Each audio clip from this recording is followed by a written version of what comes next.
The Great Hall of the Galactic Alliance shined like a silver ocean under 1,000 lights. From every world and every species, leaders had come to witness something strange, a challenge between a human and the proud queen of the Zerathian Empire. No one expected the humans to stand so tall among them. Humanity was new to the stars, a young race compared to those who ruled for ages. But somehow humans had spread fast, building colonies and forming friendships where others saw only war. At the center of the hall stood Commander Elias Ward, a human officer dressed in a plain white uniform with a single silver emblem of Earth. His expression was calm. Round him, the air shimmered with whispers and judgmental eyes. Every alien? There thought he was foolish to challenge Queen Valora of GalacticPrime. It's one of the most intelligent and proud rulers in the galaxy. The queen sat on her crystal throne, her tall crown glowing faintly blue. Her skin had the pale shine of a star's reflection, and her eyes, bright violet, looked at Elias as if he were an insect that had learned to talk. Her voice was smooth, but cold. "So this is the human who believes his kind deserves an equal seat in our council," she said softly, but her words echoed across the hall. "Tell me, Commander, what makes you think your species can stand beside empires that have ruled since before your world learned fire?" Elias smiled gently. "Your Majesty, we do not ask to stand above you, only beside you. Humanity believes in equality. We believe every world, no matter how small, deserves a voice." The aliens in the room murmured and laughed. The idea sounded childish to them. But Elias didn't flinch. His eyes stayed calm, clear, and full of something Queen Valora had not seen before. Quiet confidence. She leaned forward. "And if I say your people are reckless, that you spread too fast, that your emotions rule, you more than your wisdom, then I would say," Elias replied, "that emotion is not weakness. It's what gives meaning to wisdom." The hall went silent. For the first time, the queen's eyes narrowed slightly. There was something strange about this human, a courage that did not come from pride, but from belief. After a pause, the queen stood and lifted her staff. "Very well. If you wish to prove the strength of your kind, I offer a wager." The word echoed through the hall. A wager. The crowd buzzed with energy. The queen was known for her games of strategy, battles of mind and logic that even the most advanced species could not win. Elias bowed lightly. "Name it." Her lips curved into a small smile. "A war simulation. One human fleet against one Zerathian fleet. Controlled by us, you and me. The scenario will be fair, with the Council watching. If humanity wins, I will allow your species an equal seat in this alliance. But if you lose, you will admit that humanity is not ready. You will step back from the Council for 1 century." Elias nodded, agreed. But the queen wasn't done. Praise carried a playful, dangerous tone. "And to make this interesting, I add one more condition. If I lose, I shall submit to human law for 1 solar cycle. I will obey whatever punishment your council decides so long as it does not endanger my people." Laughter filled the room. No one believed the queen could lose. The Zerathians had the most advanced tactical minds in the galaxy. The idea of their queen following human law sounded ridiculous. Elias only said, "Then the wager is sealed." A beam of golden light shot from the center of the room, confirming the pact before the council. The challenge was official. That evening, on the simulation platform orbiting the moon of Virilia, both leaders stood before a giant holographic display, a 3-dimensional field showing 2 fleets of ships ready for battle. The Queen's fleet was elegant, silver and blue, perfect in shape and precision. The human fleet was smaller, older, and uneven. Yet there was something alive about it, like it was ready to try anything. The test began. For the first few minutes, the Queen barely paid attention. She moved her ships like pieces of art, striking with mathematical accuracy. Each move was flawless, designed by centuries of experience.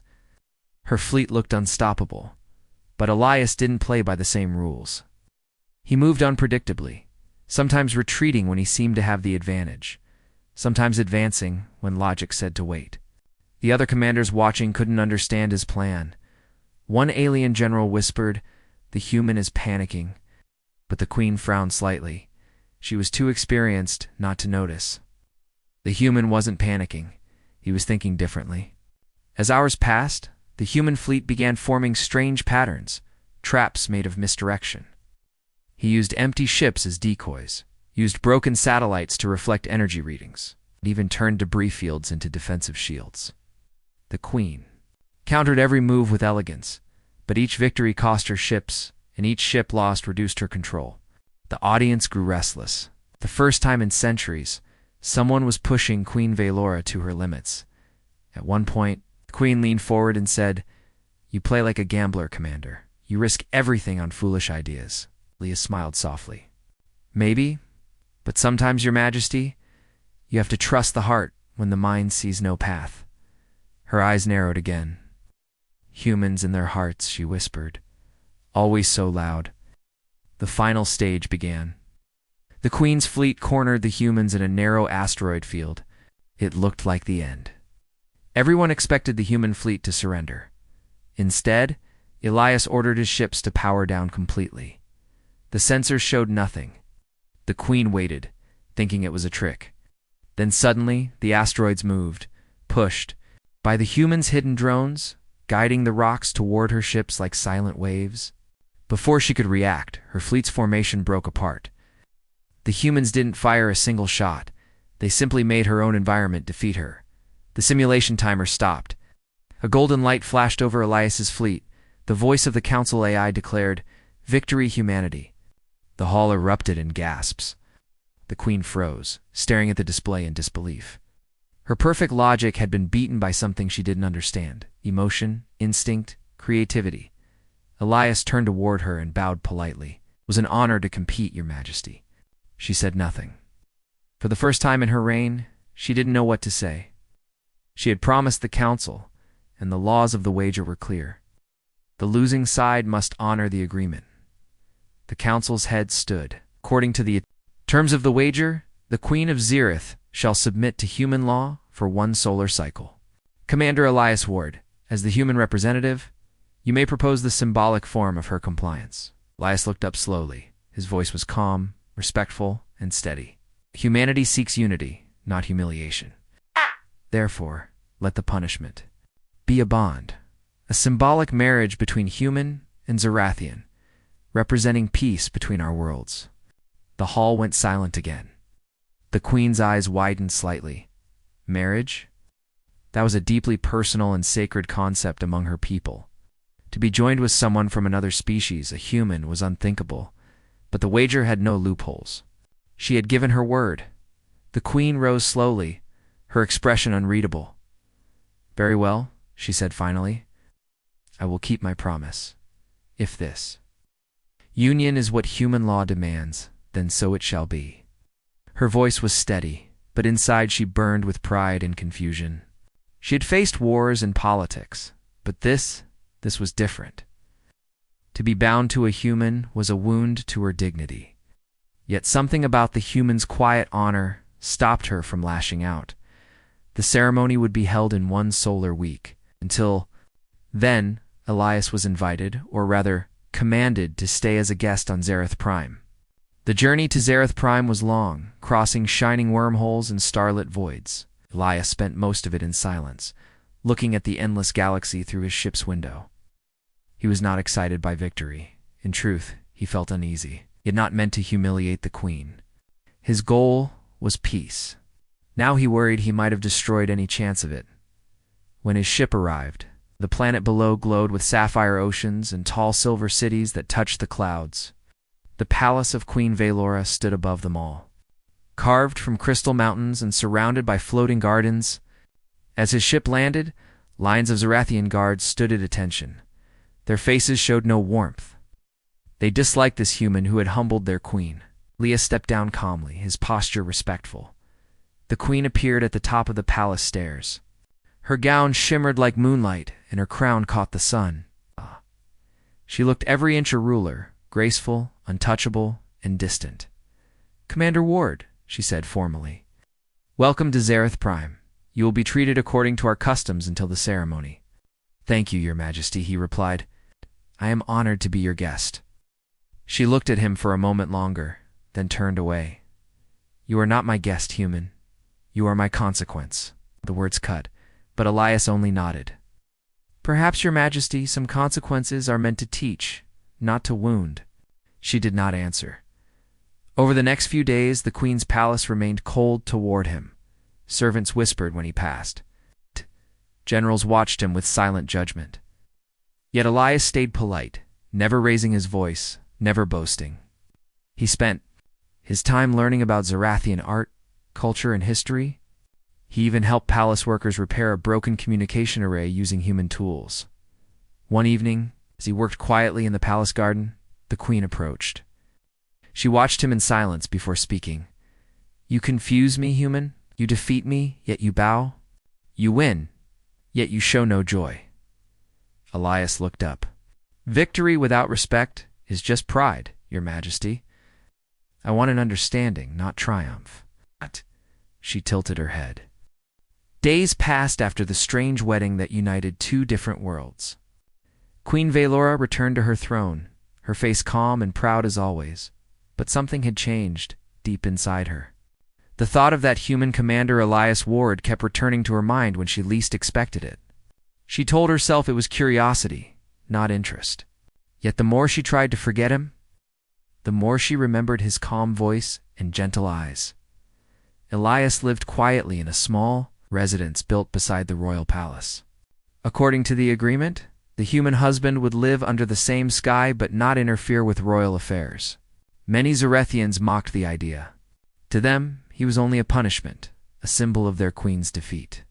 But to the queen, he had become something she could not name, a reminder of humility, that she secretly hated and respected at the same time. Every morning, Elias walked through the gardens where the silver trees sang in the wind. He often stopped to greet workers and guards, speaking kindly, helping with small repairs. At first, the palace staff ignored him, but over time they began to smile when he passed. He never ordered anyone. He only offered help. One afternoon, the Queen watched him from her high balcony. He was kneeling beside a young Zarathian boy who had dropped a basket of light crystals. Elias helped the boy pick them up and told him a small story about how on Earth humans used candles before they had such lights. The boy laughed. For a moment, Velora felt something strange, warmth, simple and human. She turned away quickly, almost angry at herself. That evening she called her advisor. "Why do they smile at him?" she asked coldly. "Perhaps, Your Majesty," the advisor replied, "because he treats them as equals." The Queen frowned. "Equality breeds weakness. Respect must come from distance." The advisor bowed. "Yes, my queen." But the words didn't satisfy her. Something inside whispered that maybe distance was not always strength. Weeks turned into months. The Queen avoided Elias during official hours, yet she found reasons to walk near his home at night. Sometimes, she saw him sitting by the window, writing notes or fixing small devices. He seemed peaceful, as if being far from power made him free. One night, the palace lights flickered and died. A storm of magnetic energy swept across the city. Power systems failed. Even the Queen's private chamber fell into darkness. Engineers rushed to fix it, but no one knew how. Then Elias arrived at the control hub, carrying a simple human toolkit. "Stay back." One guard said, "This is Zarathian technology." Elias only smiled. "Electricity follows no empire, my friend." He knelt by the main console, studied the structure, and began to work. Within minutes, light returned to the palace. The engineers stared in disbelief. The Queen herself appeared in the doorway, her eyes wide. "How did you do that?" she asked. Elias wiped his hands and stood. "Your systems were too perfect, Your Majesty. They stopped adapting when the storm changed the signal. I just let them breathe again." "Let them breathe?" she repeated, confused. He nodded gently. "Machines are like minds. They fail when they stop learning." For the first time, Velora laughed, not mockingly, but softly, surprised by his way of thinking. The sound startled even her own guards. "You speak like a poet, not an engineer," she said. "Sometimes," he replied, "a poet sees the logic that numbers hide. Something in his words lingered in her mind long after he left. Over the next weeks, she began inviting him to her council dinners officially, to observe human customs. But secretly, she wanted to understand how he thought. Elias never tried to impress anyone. He spoke simply, listened carefully, and treated even the lowest servant with the same respect as he gave the queen. At one such dinner, a proud general sneered. "Tell me, human, why does your race think kindness is strength? Wouldn't it be wiser to rule with fear?" Elias answered calmly, "Fear keeps others quiet. Kindness makes them willing." "Which one lasts longer, General?" The hall fell silent. The queen looked at him, surprised again by how icily he changed the mood without raising his voice. Later, when the guests were gone, she asked him privately, "Do you ever tire of being gentle?" He smiled. "Sometimes, but I have seen what anger builds and what kindness repairs." Her heart stirred at those words. For a long moment, they stood in quiet understanding, stars reflecting in the crystal walls around them. Not everyone in the palace liked this growing closeness. Many nobles whispered that the queen was losing her pride. Some even plotted in secret, hoping to remove the human influence from their empire. The queen noticed the tension but said nothing. She was too busy fighting her own heart. One morning, she visited Elias's small home without warning. He was repairing a broken communication crystal, its glow fading in his hands. "Why do you waste time fixing old things?" she asked. He looked up. "Because they hold memories." "This one belonged to your mother." She froze. "How do you know that?" He smiled softly. "It carries her signature code. I found it in the palace archives." Her voice dropped. "It has been dark since she died. None of our engineers could restore it." He turned the device gently, connecting a fine wire. The crystal flickered, then glowed with soft blue light. A small melody played an ancient Zarathian lullaby. Balara's eyes filled with tears she didn't want to show. You fixed it." Elias handed it to her carefully. "Sometimes, Your Majesty, things break not because they are weak, but because they are loved too much." She held the crystal close. That night, she couldn't sleep. She kept hearing his words. She began to realize that this human, who once was her punishment, was slowly teaching her what she had forgotten: compassion. As months passed, the queen started changing. She greeted her people more often, listened to their worries, and even smiled occasionally. The nobles didn't understand, but the citizens did. They loved their queen more than ever. They whispered that the human had softened her heart. During one council meeting, an ambassador insulted humanity, calling them emotional children. Before Elias could respond, the queen stood and said, "Then perhaps emotion is what keeps them alive, while others have forgotten how to feel." The room fell silent. Elias looked at her with quiet gratitude. She did not meet his eyes, but her voice carried pride. After the meeting, he thanked her. "You didn't have to defend us," she answered. "I did not defend you. I defended what is right." But deep down, she knew it was more than that. One quiet night, as rain fell over the palace domes, Elias walked to the balcony and found the queen standing there alone. The rain was strange on ZEATHWORLD, glowing drops that shimmered like tiny stars. "You shouldn't be out in the storm," he said gently. She smiled faintly. "And yet here I stand." He joined her, both watching the glowing rain. After a long silence, she spoke. "When I first met you, I saw only a proud fool. Now I see someone I cannot understand. You win battles without weapons and hearts without trying." He looked at her. "I never wanted to win, Your Majesty. I only wanted peace." She turned toward him, her eyes soft. "Peace. It seems simple when you say it." "It is simple," he said quietly. "It just needs courage." Their eyes met under the glowing sky. Something unspoken passed between them, a feeling that neither could name but both could feel. The peace did not last easily.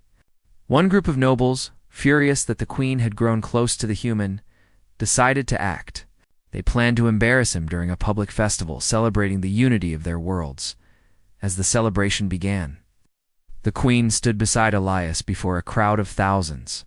The nobles released false images showing Elias as a spy, trying to turn the people against him. Murmurs spread quickly. The queen saw the fear and anger rising. Elias remained calm. "Let them speak," he said softly. "Truth will outlive lies." The queen stepped forward and raised her hand. "Enough," her voice thundered. "Do you think I would stand beside a traitor? This man risked his honor for our peace. He fixed our hearts when even I had forgotten how to feel." The crowd quieted. For the first time, she called him not human but man. The difference was small, but the meaning was deep. After the festival, she found him alone in the garden. "You knew they would attack your name," she said. He nodded. "Yes, and still you did nothing." "I trusted you," he replied simply. Her breath caught. "You trusted me?" "Completely." No one had ever said that to her before. For centuries, people had obeyed her, feared her, respected her, but not trusted her. She turned away quickly, hiding the tears that came uninvited. As the final month of the solar cycle arrived, the law of the wager was nearly complete. When the time ended, she would be free from her punishment. Yet the thought of separation filled her with quiet dread. One evening, she visited him in his workshop once more. He was packing his few belongings, a notebook, a small Earth flag, and a toolkit. "So it ends," he said softly. "Tomorrow, the council will release you." Valora stared at the floor. "And you? What will you do?" "I'll return to Earth, I suppose. There are still stars to explore." There was silence between them, heavy but warm. Finally, she whispered, "Elias, do you regret it?" He smiled. "Not a single moment." Her heart trembled. She wanted to say the words forming on her tongue, but pride held them back. She turned and left before he could see her tears. The next day, the council gathered again in the same grand hall where it all began. The queen stood before the assembly, radiant and calm. The council leader declared, "The year of the wager has ended. Queen Valora is free FR."